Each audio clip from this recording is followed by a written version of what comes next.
So living paycheck to paycheck is now a luxury in America. Yeah, you heard that right. There was a study done, a survey actually done and completed by Talker Research, a market research firm. And what they found with this survey is that 39%, right? 39% of the respondents actually said living paycheck to paycheck would be an improvement from their current financial situation. 39% said that if they were at least able to live paycheck to paycheck, it would be an improvement to their finances. Folks, this is way out of whack.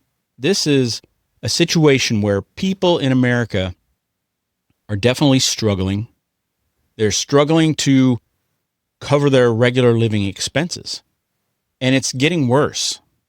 In the Investopedia article, which shared this survey, there's some key takeaways that they've listed out. Stagnant wages, unaffordable housing, and inflation are just causing the cost of living to just be too expensive for a lot of people. As far as stagnant wages, we know that. We can feel it. You can feel it, right?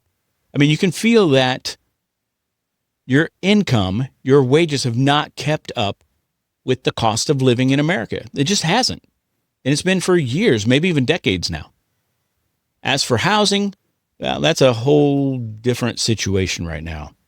It's cheaper to rent in almost every single city across the country. Back when people were getting 3 and 4%, I mean, it's totally different now, getting a 6 or a 7% rate. You know, they say that about every 1% increase in mortgage rate is equivalent to approximately a 9 to 10% decrease in your purchasing power. That's a big difference based on the fact that we're about 3% to 4% higher than what we were in the past. Now, I'm not saying that interest rates should be back down that low because I feel like that was too low. I feel like if we look at the last 50 years of mortgage rates, in that 7% range, that was kind of been a normal range for mortgage rates. So for us to say, well, we just need lower rates, we just need back down to 3 and 4%, I just don't know if that's the answer. I almost think that the answer has to be a combination of a few things. A combination of higher wages, maybe slightly lower mortgage rates, and also slightly lower house prices. I mean, if you put those three things together, we might get back down to where housing could be affordable again. I mean, about half of the people that rent currently in America are what they call rent burdened or housing burdened, meaning they spend more than 30% of their income on just rent. And I even told you that rent is currently cheaper in almost every metropolitan across the country. So it's just a really tough situation right now in the housing world. We are seeing inventory piling up in certain places, especially along the South. However, in the Northeast, that's a different story. We're still seeing some bidding wars going on there, as of the time of this video anyway. So housing is just a complete nightmare right now for a lot of people. So yeah, it's tough. Inflation is the other thing. Inflation continues to go up. Now, something I want you to know with regards to inflation. The politicians and economists, people of the Fed, they like to use the word disinflation. Disinflation means that inflation is not going up as quickly as it has in the past. It's cooling, yes, but it doesn't mean that necessarily that prices are coming down. It means that things are not going up as quickly. All right, so don't get confused when you hear a sound bite on the news or whatever, somebody saying that, oh, well, with continued disinflation, we're seeing inflation cooling. Well, disinflation, again, just means that it's just not going up as quickly as it has in the past. But it's still going up, okay? We still have inflation. We still have an inflation problem. And I know the administration's trying to bring jobs back to the U.S., which is great and all, but I just don't know what the answer is to this issue that we currently have ourselves in America with regards to the cost of living itself. So as far as the paycheck to paycheck topic, I want to share with you the difference between generations. So which generations are having the toughest time right now? Which generations are saying that they're paycheck to paycheck more than others? So for example, there was a study also put out by Market Watch Guides, and it said that 57% of Americans are currently living paycheck to paycheck. The breakdown is this, and I'll link the article in the description as well. The breakdown is this.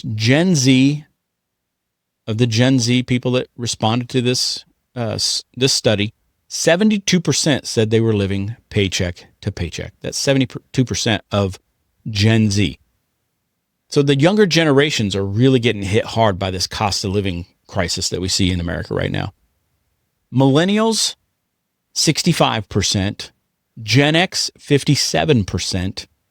Baby boomers are at 44%, say they're living paycheck to paycheck, and the silent generation at 20%.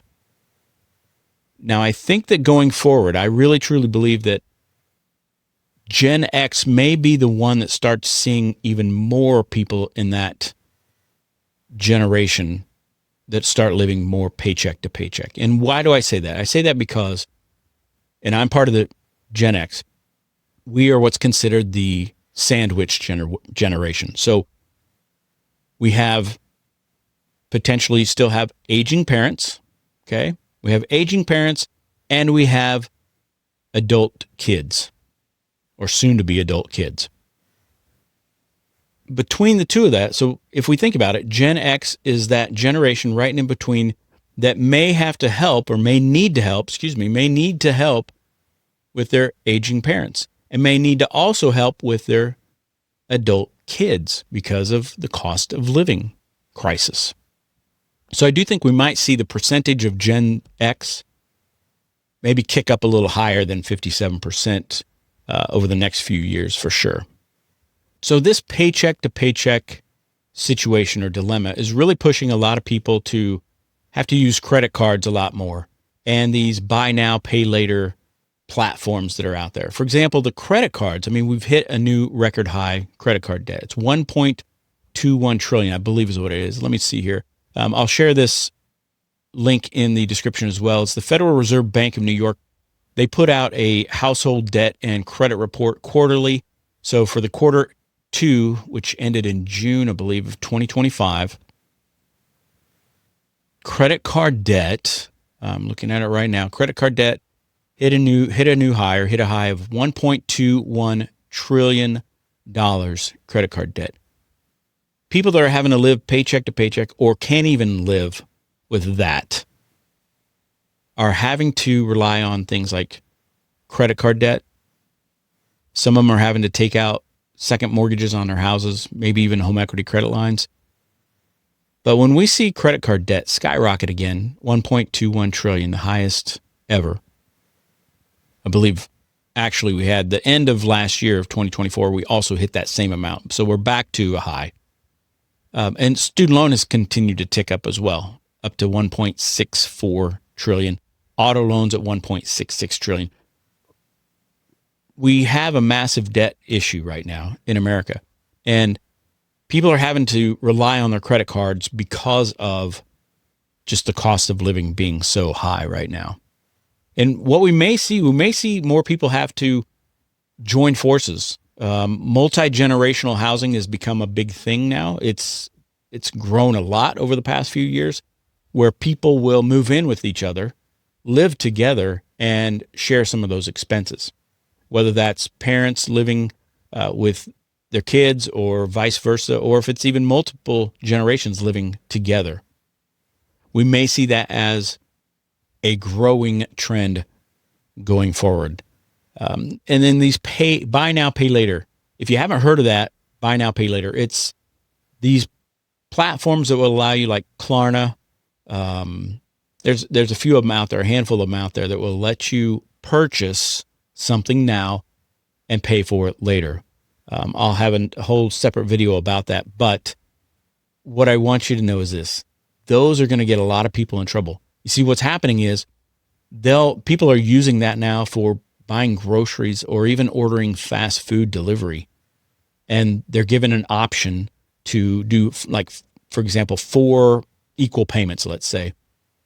However, so these are people that are having to say, you know what, I want to buy groceries and I want to order some food, but I don't have the money right now to pay it. So I'll have to do this buy now, pay later. They let you have it and then you have to pay it later. I think that that's going to be a recipe for disaster for that entire industry. I don't know how that's going to pan out. Only time will tell, I guess. So, hey, if you're still watching this, I truly appreciate you getting this far in the video. I really do. And if you like the video, let me know. If you have any questions or comments, you can put them down there in the comments section. Again, I've linked the articles that I've gone over in the description below, so you have access to those. And again, I just really appreciate y'all, okay? Until next time, I will see you later. Take care.